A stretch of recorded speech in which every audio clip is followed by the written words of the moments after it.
ጽጌረዳ ተሞሸረች ሆነ ሁሉም ነገር። አሁን ላይ ጽጌረዳ ተድራለች፣ ሰርጓ ሆኗል ማለት ነው። ከሰርጓ በፊት ግን ዘርፍዬና የፌቨን እናት ቃል ግቢልኝ እያሉ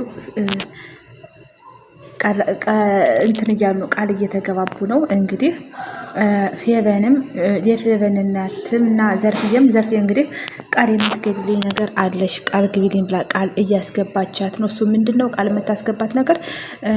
ሁሉንም ነገር ለጽጌረዳ እንጂ ለአንቺ ጥቅም እንደማታዊ ቃል ግቢልኝ በማለት ቃል ተገባብተዋል ማለት ነው። እንግዲህ የፌቨን እናትም ጽጌረዳንና ዘርፍዬ እንዲሁ ፌቨንን በመሰብሰብ ስለ ሰርጉ መነጋገር አለብን፣ እንዴት ነው የምናደርገው፣ ሰርጉን እንወያይበት በማለት ሊወያዩ ይሞክራሉ ማለት ነው። ጽጌረዳም እንግዲህ ምንም ነገር መወያየት እንደሌለባቸው እና እንዲሁም ሰርጉ ይህን ያህል የተካበደ እንዳልደለ ቀለል አድርገው ማየት እንዳለባቸው ትላለች ማለት ነው። ብዙም ሊያወሩ አልፈለገችም። ምክንያቱም ቀላል ነገር ነው፣ ብዙ ሰው መጥራት አልፈለጉም። በሱም በኩል ትንሽዬ ሰው ነው የሚጠራው ማለት ነው።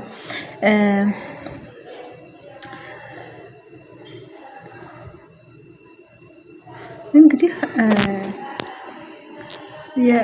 የፌቨን እናት ምንድን ነው እንዴት በፍጥነት እንዴት ሊሆን ይችላል? በዚህ ሰሞን በቅርቡ ሰርጉም እንደሚሆን ጽጌረዳና ዮናስ ወስነዋል። ይህም ነገር የፌቨን እናትና ፌቨንን ሰላም ነስቷቸዋል። እንዴት እናትሽን ለማሳመኝ መስሎኝ ነው እንጂ የእውነትሽን ነው ወይ አንቺ አመረርሽ ወይ? እንዴት በአንዴ እንደዚህ በችኮላ እንዴት ይሆናል? መረጋጋትና ማሰብ እኮ አለባችሁ። እንዲሁም ደግሞ ባለቤትሽን ይዘሽ ነይና እንተዋወቀው እያሉ ነው ማለት ነው። ግን ይሄ ነገር ፌቨንን ሰላም አልሰጣትም። ምክንያቱም ለምን ደስ አይልም? መምጣት የለበትም እዛው ሁሉ ነገር መጨረስ ያለበት እዛው ነው እያለች ነው። ፌቨን እጇ አለበት እዚህ ላይ የሚያስደነግጠው ነገር እጇ አለበት። እንግዲህ የጽጌረዳ ባል ከመጣ ነገሮች እንደሚበላሹና ሰላም እንደማይኖራቸው ታወራለች ማለት ነው። እንግዲህ የፌቨን እናቷም ደግሞ እንዴት ይሄ ነገር ሊሆን ቻለ? ምንድን ነው የተሳውቀሽ ነው አንቺ ዮናስን የት ነው የምታውቂው? እያለቻት ነው። እንግዲህ ይሄ ነገር እንዴት እንደምታውቀው እንትን እያለች ነው።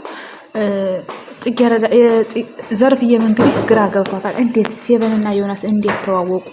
እንዴት ይሄ ሊሆን ቻለ? በማለት እንትን ብለዋል። ይሄ ነገር በጣም ነው እንትን የሚለው ማለት ነው።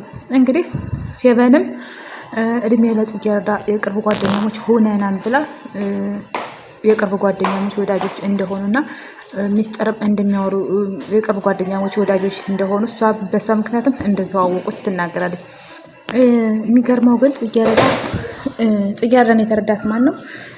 እንትና ብቻ ነው፣ ነብዩ ብቻ ነው። ነብዩ እንግዲህ ጽጌረዳን ተረድቷታል። እንድትናገር የፈለገችው ነገር እንዲሁም ደስ የማይል ነገር በህይወቷ እየተከናወነ እንደሆነ ገብቶታል። ደስተኛ አይደለም በሰርጉ ማለት ነው።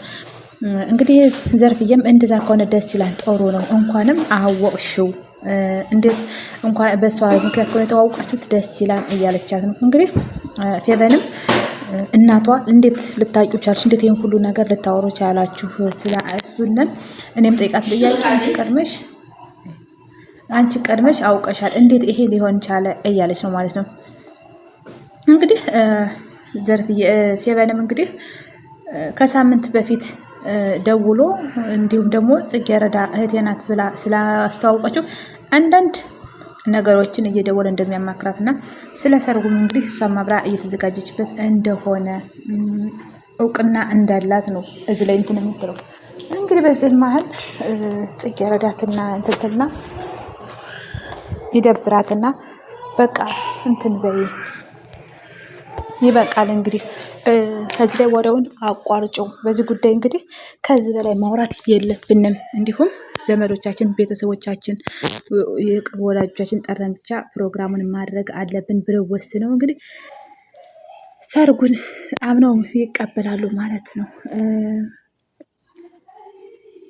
እንግዲህ ፌቨንና ጽጌረዳን መላቀቅ እንደሌለባቸው አብረው ፌቨን ጽጌረዳ እንደምታግዛት እና ስለ ሰርጉ እንደቱን አቀርባ ብዙ ነገር እንደምታግዛት ትነግራታለች። በዚህም እንግዲህ ዘርፍዬና የፌቨን እናት እሺ ብለው ተስማምተዋል። ነገር ግን ጽጌረዳ የሚያሳዝነው ነገር አንገቷን ደፍታ ነበረ ደብሯታል። ሁሉም ነገር በጣም ተከፍታለች። ሙሽራም አትመስልም። ይህ ነገር ደግሞ ዘርፍዬን ግራ ገብቷት ነበርና ምን ነው የኔ ልጅ አውሪ እንጂ ሁሉን ነገር በግልጽ አውሪ እያለቻት ነው። የምትይውን ነገር ተናገሪ እያለቻት ነው። ነገር ግን የፌቨን እናት ደግሞ እኔ እንደ እናትሽ አይኝ፣ ፌቨንንም እንደ እህትሽ አይተሽ አማክሬን፣ እኛ እንደ ቤተሰብ አይተንሻል፣ እንግዲህ እኛንን እንግዲህ የምናግዝሽ እያለቻት ነው። ጽጌረዳም እንግዲህ የዋህ ናትና ምንም የተደገሰላትን ድግስ ወጥመድ ውስጥ እየገባች ነው። ግን ፌቨንና እኔ እንጨርሳለን እናንተ አትጨነቁ በማለት ነገሩን በዛው መልቋጭ ብላ ታስብና መቋጨት ትጀምራለች ማለት ነው።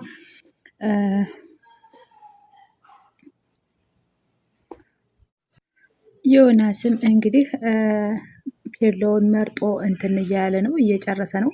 ፔሎውን እየመረጠ ነው፣ እያስተካከለ ነው። ቅድመ ዝግጅታቸውን እንግዲህ እየጨራረሱ ነው። ዮናስም እንትኑን ሱፉን ጨርሷን ማለት ነው። የጽጌረዳን አዘጋጅቶ ጨርሶ የእሷን ደግሞ እንትን እያለ ነው። ሱፉን ምናምን እያስተካከለ ነው። እንግዲህ ጽጌረዳም ልትሞሸር ነው እና እንግዲህ ሜካፓን ምኗን የፊት መዋቢያዎቿን ምናምን እየተዋበች ነው። አሁን ላይ ሰርጉ ደርሷን ማለት ነው። ቀጥታ ሙሽራ ልትሆን ነው እንግዲህ አሁን ላይ ድግስ ተደጋግሶ ጨርሶ እየለባበሱ እና እየተስተካከሉ ነው ማለት ነው። ጽጌረዳ መልካም ጋብቻ ይሁንልሽ ብለናል። በጣም ነው ያማረባት። ከምንም በላይ እያስዋቧትም እንዲሁም ሚዜዎቿንም እንደዚያው እያስዋቧቸው እንትን እያሏቸው ምናምን ጨርሰዋል ማለት ነው። አሁን ላይ ተዘገጃጅተዋል። ሁሉም ነገር አልቋን። አሁን ቀጥታ እንግዲህ ወደ አዳራሽ ሂዶ ሰርጋቸውን ፕሮግራማቸውን ማስገድ ነው የቀራቸው ማለት ነው። እንግዲህ ከሰርጉንም ነብዩም አልቀረም፣ ሁሉም ሰው ተጠርቷን። የሚቀርበት ሰርግ አይደለም። በጣም ያማረ ሰርግ እና የተዋበ ሰርግ ነው ያደረጉት። ዘመድ አዝማድ በጣም ተደስተዋል ማለት ነው። የሚገርመው ግን የቅርብ ሚዜዋ የሆነችው ፌቨን ናት ማለት ነው። እንግዲህ በቀይ መኪና ሚዜዎች እና የወንድም የሴት ሚዜዎች ሆነው እሷን እንግዲህ በሚገርምና በሚደንቅ ሁኔታ አጅቧት ጥሩ ያማረ ሰርግ ለማድረግ ችለዋን። አሁን ላይ ጽጌረዳ ደስተኛ ናት። በሙሽራና ቀን በጣም ደስተኛ ሆና ነው እያሳለፈች ያለችው። የሚገርም ጊዜ ነበር ማለት ነው። ሚዜዎቿም ደግሞ እንግዲህ እንትን እያሉ እየጨፈሩ ምን እያሉ እያጀቧቸው ነው። በጣም ያምራል። ሁሉም ቤተሰብ ተገንቶላታል ማለት ነው። እንግዲህ ተወዳጆች ቪዲዮን አይታችሁ ጨርሱ። ሼር፣ ላይክ፣ ሰብስክራይብ በማድረግ አበረታቱኝ። በቀጣይ ቪዲዮ እስክንገናኝ ድረስ መልካም ቆይታ